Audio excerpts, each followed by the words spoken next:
বিশ্ব অর্থনৈতিক ফোরামের বার্ষিক সম্মেলনে সুইজারল্যান্ডের দাভোসে অবস্থান করছেন প্রধান উপদেষ্টা ডক্টর মোহাম্মদ ইউনূস। সম্মেলনের দ্বিতীয় দিনে বিশ্ব নেতাদের সঙ্গে বিভিন্ন বৈঠকে অংশগ্রহণের মাধ্যমে ব্যস্ত সময় পার করছেন প্রধান উপদেষ্টা। সম্মেলনের ফাঁকে ডক্টর ইউনূসের সঙ্গে বৈঠক করেন জাতিসংঘের শরণার্থী বিষয়ক হাই কমিশনার ফিলিপ্পো গ্র্যান্ডি। জানান, রোহিঙ্গা সংকটের স্থায়ী সমাধান খুঁজতে বাংলাদেশকে সহায়তা করবে ইউএনএইচসিআর। এদিকে ইউরোপীয় সেন্ট্রাল ব্যাংকের প্রধান ক্রিস্টিন লাগার্ডের সঙ্গে বৈঠক করেছেন অন্তর্বর্তী সরকারের প্রধান উপদেষ্টা ডক্টর ইউনূস। বুধবার ওয়ার্ল্ড ইকোনমিক ফোরামের সভার ফাঁকে এ সংক্ষিপ্ত আলোচনা হয়। সম্মেলনের সাইডলাইনে জাতিসংঘের মহাসচিব আন্তোনিও গুতেরেসের সঙ্গে সাক্ষাৎ করেছেন প্রধান উপদেষ্টা।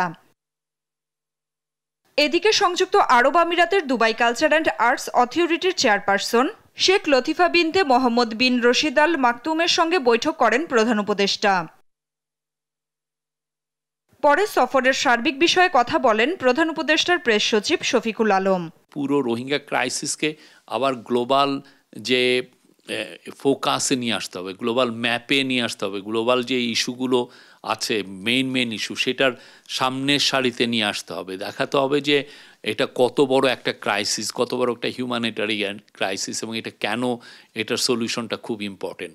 এছাড়া ডক্টর ইউনূস বৈঠক করেছেন জার্মান চ্যান্সেলর ওলাফ শোলস, থাইল্যান্ডের প্রধানমন্ত্রী পেতাং তার্ন এবং মালয়েশিয়ার প্রধানমন্ত্রী আনোয়ার ইব্রাহিমের সঙ্গে। ফিনল্যান্ডের প্রেসিডেন্ট স্টাবের সঙ্গেও বৈঠক করেন তিনি। নাফিয়া ফারজানা, নিউজ ডেস্ক, দেশ টিভি।